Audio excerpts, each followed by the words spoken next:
Assalamualaikum warahmatullahi wabarakatuh.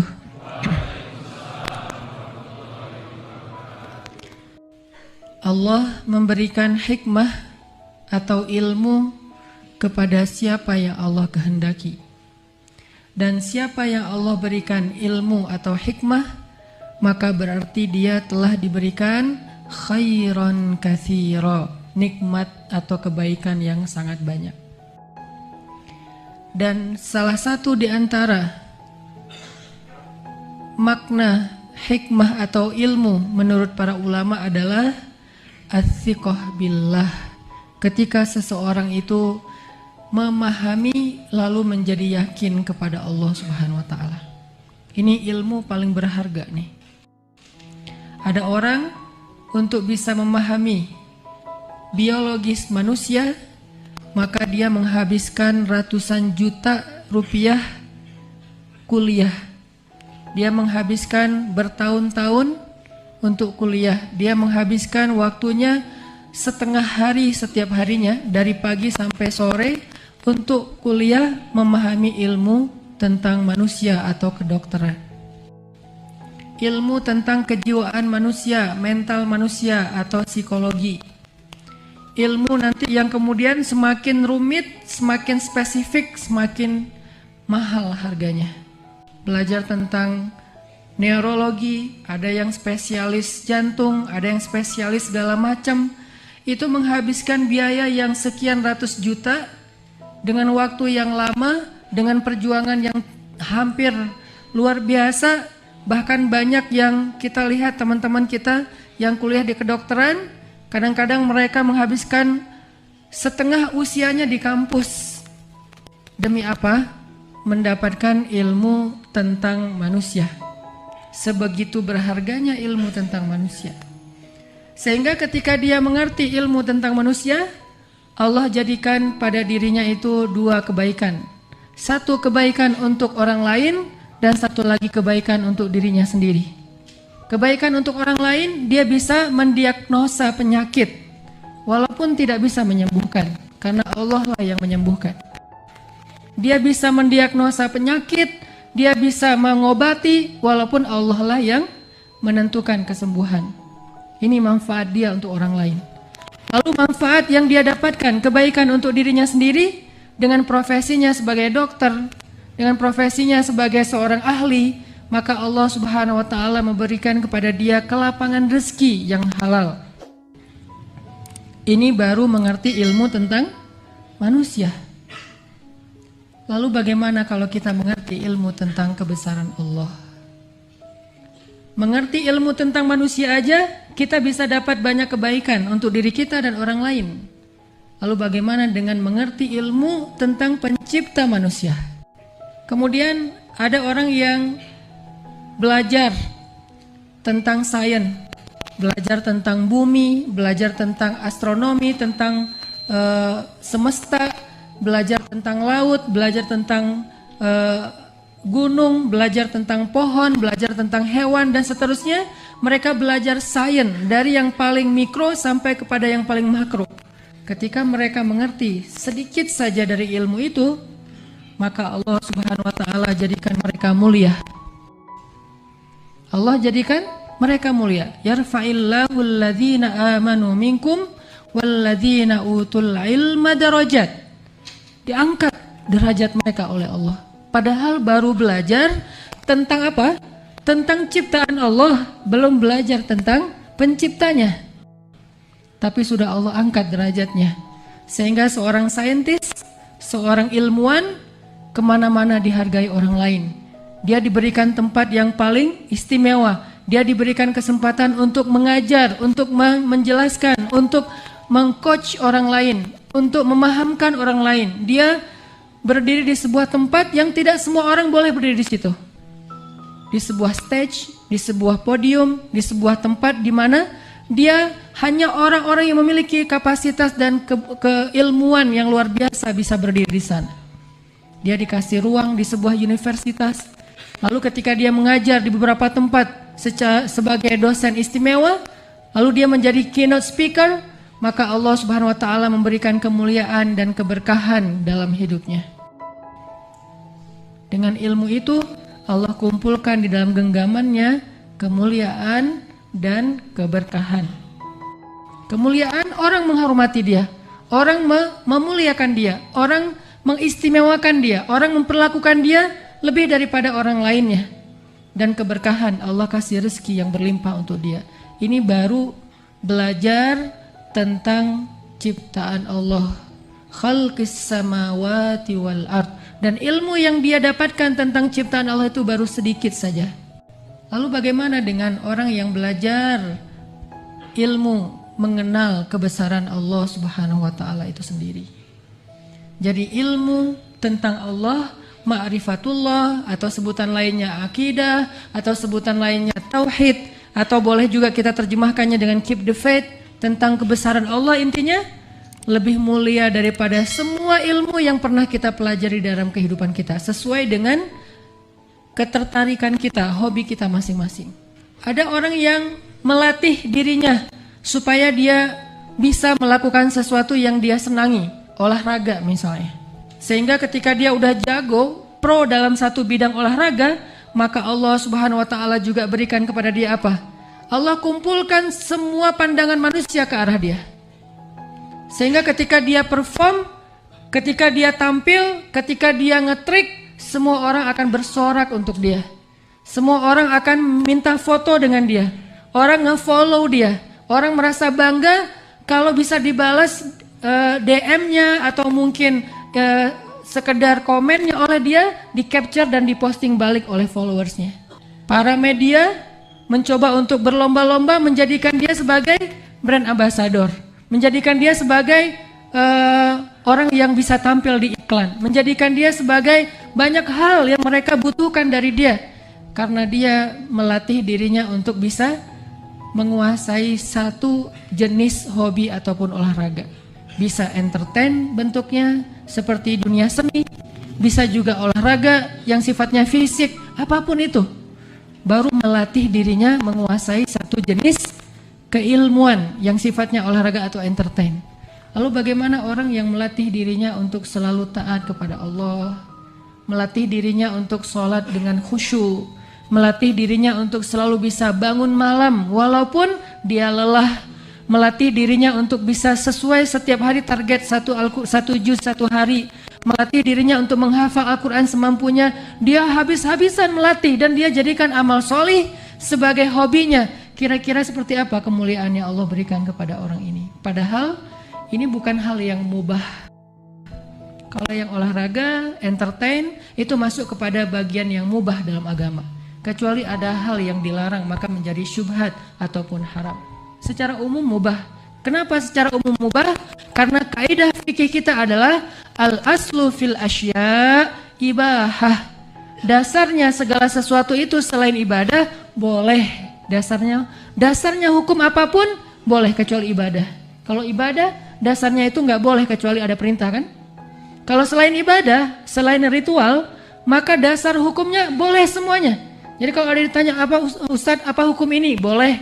Ustadz apa hukum gaul? Boleh. Ustadz apa hukum main? Boleh. Ustadz apa hukum ngopi, nongkrong? Boleh. Semua boleh. Kecuali ada hal yang melanggar syariat dan dilarang. Jadi pertanyaannya bukan apa dalilnya.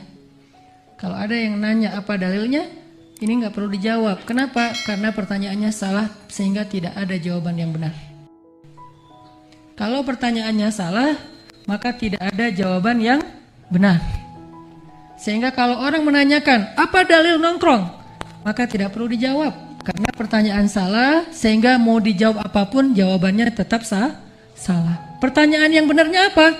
Ada nggak dalil yang melarang nongkrong? Bukan apa dalil perintahnya, tapi ada nggak dalil yang melarangnya?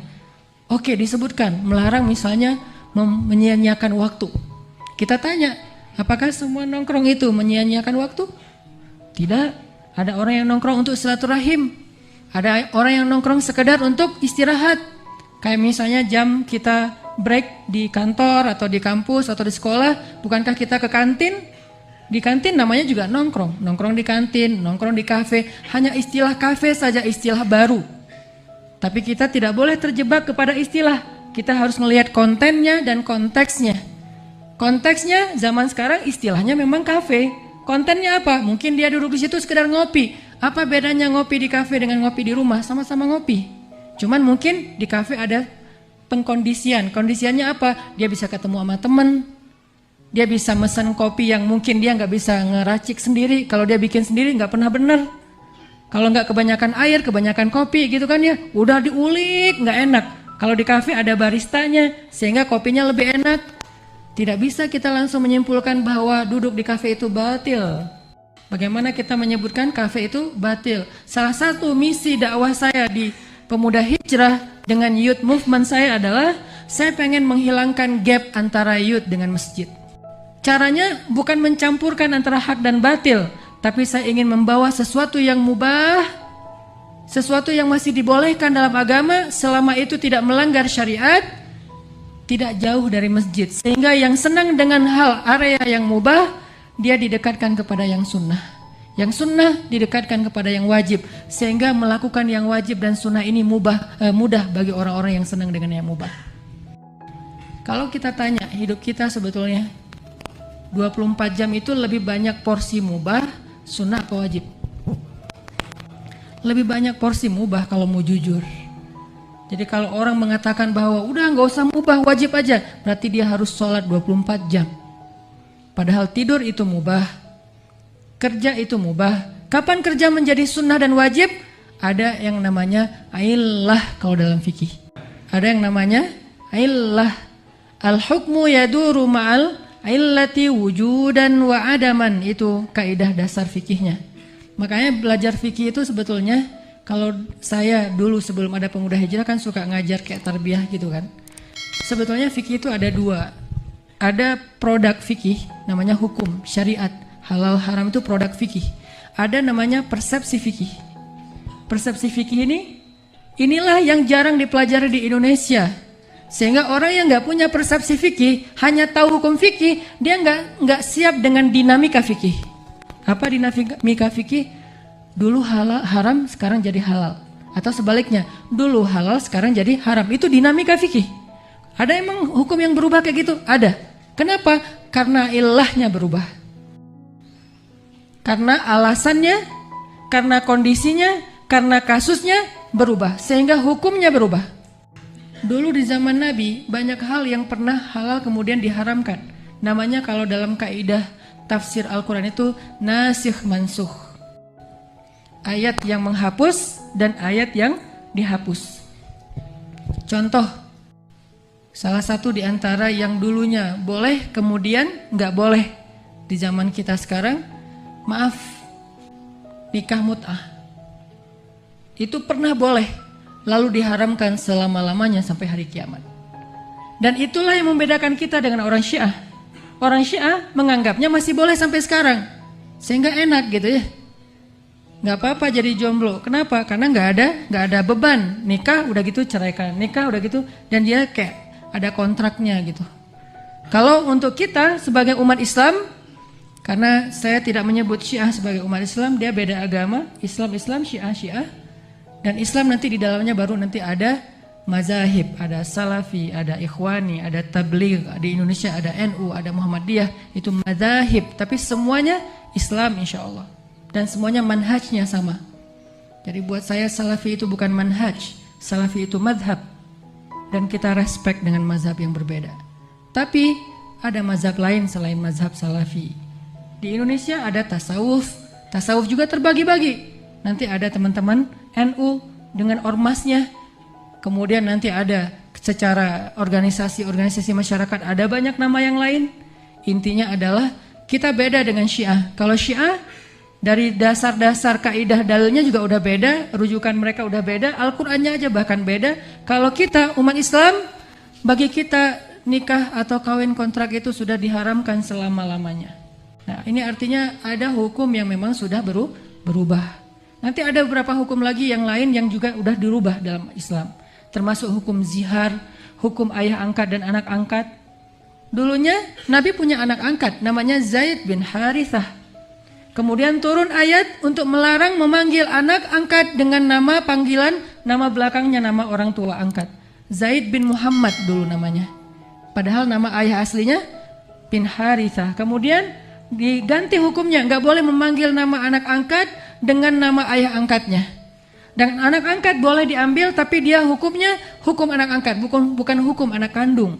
Dia tidak muhrim dengan orang tuanya, dengan saudara angkatnya. Dia tidak mendapatkan warisan dan tidak mewarisi. Kalaupun dia dapat bagian hadiah atau hibah, dan seterusnya dan seterusnya. Ini hukum yang berubah sesuai dengan illah, sesuai dengan kondisi, kasus, alasan. Makanya al-hukmu yaduru ma'al illati wujudan wa adaman. Hukum itu tergantung kepada masalahnya, ada dan tidak ada masalahnya. Ini adanya di dalam tasawur fikhi, persepsi fikih. Bukan hukmul fikih, bukan hukum fikih, bukan syariat. Hukum fikih itu lahir dari persepsi fikih. Jadi hukum fikih lahir dari persepsi fikih. Kok jadi persepsi Ustadz? Bukannya dalil. Dalil itu difahami oleh para sahabat, difahami oleh para ulama. Pemahaman mereka lah itulah yang menjadikan bedanya hukum. Berarti ada peran persepsi di situ. Tapi persepsi ini persepsi yang layak. Kenapa? Karena persepsi mereka dibangun oleh dasar-dasar keilmuan yang kuat. Kalau kita nggak boleh. Makanya kenapa kita nggak boleh berfatwa? Kenapa kita nggak boleh berijtihad? Kenapa kita nggak boleh menurut saya? Itu nggak boleh. Nggak boleh kita mengatakan menurut saya itu nggak boleh. Walaupun benar dosa.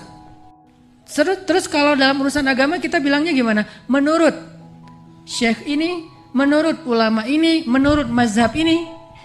Karena ulama, syekh, mazhab atau tokoh-tokoh Islam yang punya kapasitas ijtihad, mereka juga memahami dalil, bukan berkata dengan dengan logika mereka dan akal-akalan mereka. Enggak. Imam Syafi'i memahami Al-Quran dan hadis, Imam Ahmad juga kayak gitu murid beliau, Imam Malik, Imam Abu Hanifah juga kayak gitu. Jadi ketika kita mengambil mazhab para ulama, bukan kita meninggalkan Al-Quran dan hadis, tapi kita mengambil pemahaman Al-Quran dan hadis dengan pemahaman ulama yang punya kapasitas memahami Al-Quran dan hadis. Wah, nggak boleh, udah aja langsung ke Al-Quran. Emang kita lebih mengerti Al-Quran daripada Imam Syafi'i?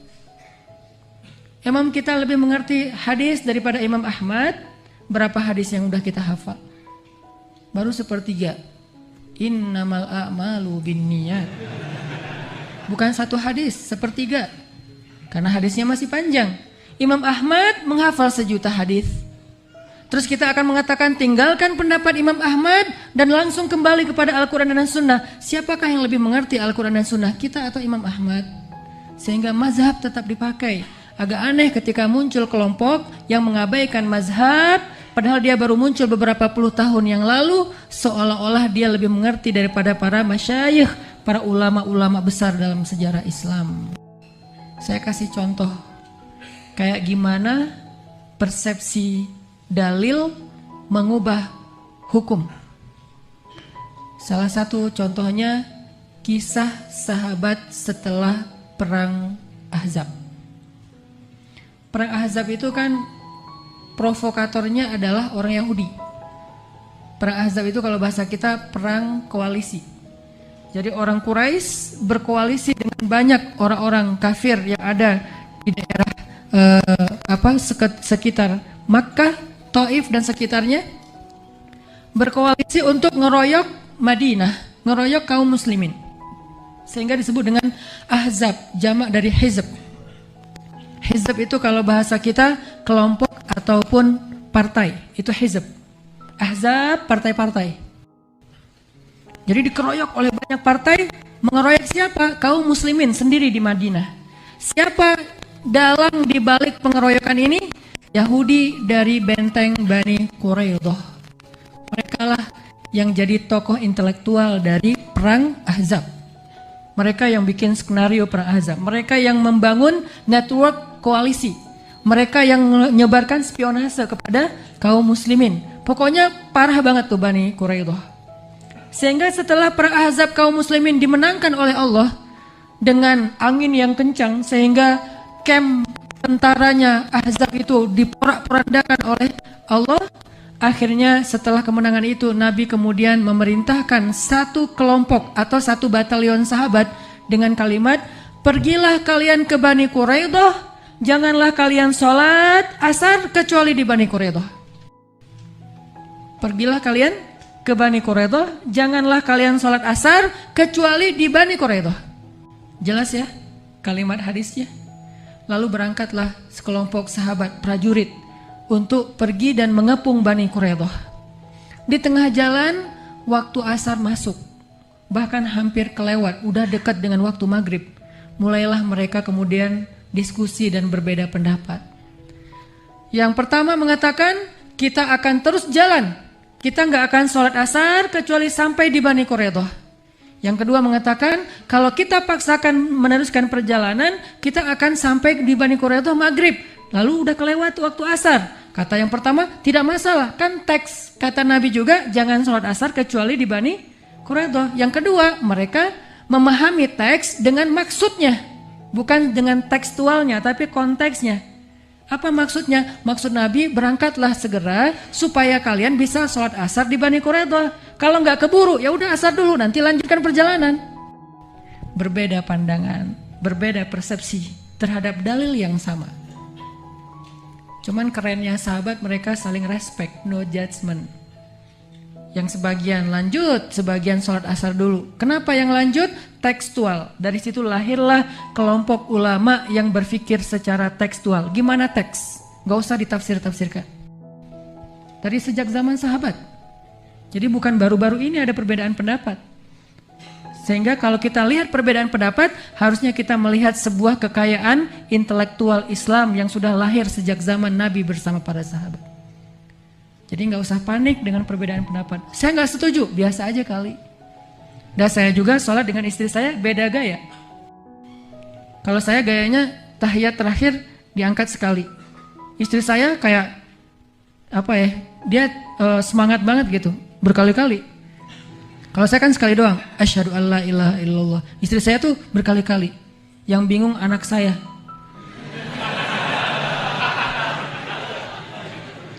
Dia ngelihat saya gini, istri saya gini, akhirnya ditangkap. Umi, ikutin Baba, kan imamnya Baba, masa gerak-gerak terus, ntar batal sholat loh. Istri saya, oh gimana nih? Pegangin sama Yahya. Nih kerjaan Yahya nih. Jadi kita berdua juga beda cara nelunjuk ketika tahiyat. Dan buat saya nggak masalah, yang penting kita sholat. Yang masalah kalau saya sholat dia nggak ikut sholat, nggak masalah juga sih, mungkin lagi halangan. Husnuzon, coba lihat, berbeda sampai sefatal itu pun masih ada celah husnuzon. Jadi intinya teman-teman, akhirnya muncullah dua model berpikir ulama. Yang satu berpikir secara tekstual, gimana ayat, gimana hadis. Yang satu lagi berpikir dengan kontekstual, apa sih maksud dari ayat, apa sih maksud dari hadis. Sehingga kaidah berpikir mereka dikenal dengan istilah maqasidus syariah, maksud-maksud syariat. Itulah yang membedakan Madinah dengan Kairo. Itulah yang membedakan Universitas Islam Madinah dengan Al-Azhar di Kairo. Universitas Islam Madinah tekstual, Al-Azhar Kairo kontekstual. Sehingga rata-rata memang agak berbeda cara pandang kita tentang fikih. Saya, Ustaz Abdul Samad, belajar di Kairo, kita dilatih berpikir kontekstual. Sehingga pola pikir kontekstual itu kita kembangkan dalam dakwah. Lahirlah pemuda hijrah dengan konsep dakwah yang yud. Itu lahir dari pola pikir kontekstual. Kita lihat konteks di Indonesia. Kita lihat segmentasi dakwah di Indonesia yang paling kosong digarap oleh dai-dai kita. Ternyata segmen yang paling besar, paling berpengaruh, paling potensial, tapi yang menggarapnya sedikit. Kalaupun ada yang menggarapnya, treatmentnya belum kena. Adalah segmentasi anak muda, terutama anak muda main, anak muda nongkrong, anak muda gaul. Kalau anak muda aktivis udah digarap dari tahun 98 kali. Sejak reformasi udah banyak tuh lahir komunitas-komunitas dakwah kampus, dakwah sekolah, dengan rohisnya, dengan LDK-nya kan. Tapi anak main, bahkan LDK dan rohis mungkin belum menjadi dominan di sekolah dan di kampus. Jumlahnya masih sedikit dibandingkan dengan komunitas lain. Maka kita mencoba untuk mengambil segmentasi anak main dan anak nongkrong. Lalu konsep berpikir kontekstual kita dijadikan sebagai cara kita berpikir untuk memprogram, mengkonsep membuat strategi, agenda, priorisasi. Saya presentasikan semua ini di depan Ustadz Abdul Somad, di depan Ustadz Mustafa Umar, Ustadz Umar Mita, dan Ustadz-Ustadz yang lain, semuanya ngasih label halal, halal, halal, halal. Nggak ada yang bilang saya bid'ah. Alhamdulillah.